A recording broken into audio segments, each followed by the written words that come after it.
सुखदेव जी महाराज ने भगवान श्री कृष्ण की इस मनोहारी छवि का वर्णन सुना, अपनी समाधि ही भूल गए।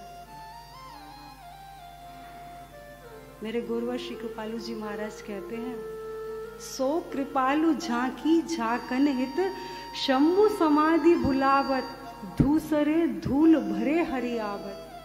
कि जब भगवान धूल से सने हुए गायों के साथ जब डगमगाते हुए अपने पीतांबर को लहराते हुए आते हैं ना, तो भगवान शंभु भी अपनी समाधि को भूल जाते हैं। तो ये तो फिर भी श्री सुखदेव जी महाराज हैं, परमहंस हैं।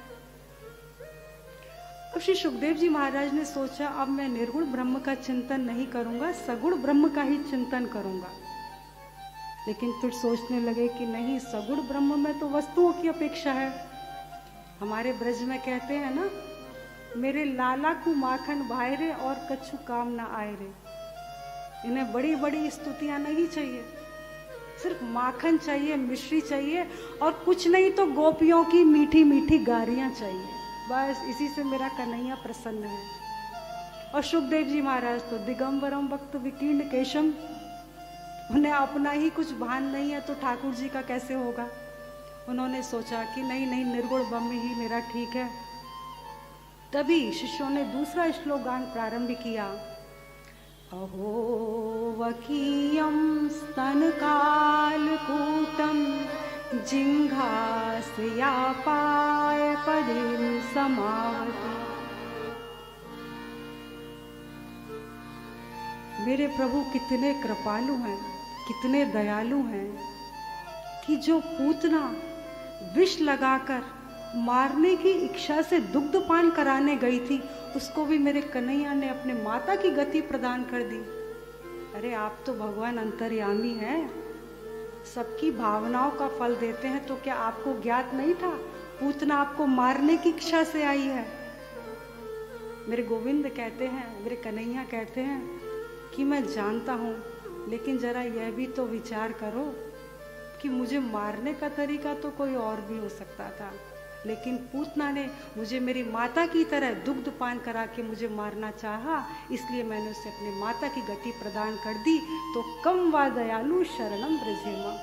अब ऐसे दयालु, ऐसे कृपालु, कृपा निधान भगवान श्री कृष्ण को छोड़कर अब मैं किसकी शरण में जाऊं? श्री सुखदेव जी महाराज ने शिष्यों से पूछा, आपको यह श्लोक किसने सुनाए? बोले, ये श्लोक ऐसे अनुपम अनिर्वचनीय दिव्य श्लोकों से भरपूर श्रीमद् भागवत की रचना हमारे गुरुदेव श्री वेदव्यास जी महाराज ने की है। जैसे ही अपने पिता का नाम सुना, श्री सुखदेव जी महाराज कहने लगे, आहा, इस रस सिंधु का पान तो मुझे अवश्य ही करना चाहिए। दौड़े दौड़े गए और जाते ही अपने पिता के सामने सबसे पहले साष्टांग प्रणाम किया। आजकल के जो बच्चे हैं, पाश्चात्य संस्कृति और सभ्यता के प्रभाव में आकर अपने संस्कारों को पूरी तरह भूलते जा रहे हैं। ना तो गुरुजन को देखकर प्रणाम करते हैं और ना ही माता पिता को आदर पूर्वक नमन करते हैं।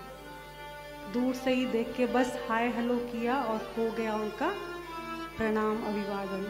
बहुत गलत बात है। प्रत्येक बच्चे को ये सोचना चाहिए कि हमें जब भी अपने से बड़े बुजुर्ग को देखें, उनके साथ बहुत मान सम्मान के साथ बात करते हुए अपनी नज़रों को नीचे रखकर उनसे बात करनी चाहिए। जो अपने माता पिता और गुरुजनों को प्रणाम करता है, उसकी 4 बातों में वृद्धि होती है। अभिवादनशीलस्य नित्यः वृद्धोपसेविनः चत्वारि तस्य वर्धन्ते आयुर्विद्या यशोबलम। जो अपने माता पिता को, अपने गुरुवर को प्रणाम करता है, उसकी ये 4 चीजों में वृद्धि होती है, आयु, विद्या, यश और बल। यह बात हम सभी को विशेष रूप से ध्यान रखनी चाहिए। श्रीमद् भागवत जी हमें यह सब शिक्षा देती हैं। श्री सुखदेव जी महाराज ने श्रीमद् भागवत जी का ज्ञान प्राप्त किया और श्री सुखदेव जी महाराज को कथा सुनाई। आगे श्री सूत जी महाराज कहते हैं कि किस कारण से राजा परीक्षित सब कुछ छोड़कर गंगा के तट पर आ गए थे। यदा मृदे कौरवसृञ्जयानां वीरेष्वथो वीरगतिं गतेषु व्रतोदरावेदगदा विमर्श भग्नो रुदण्डे धृतराष्ट्रपुत्रे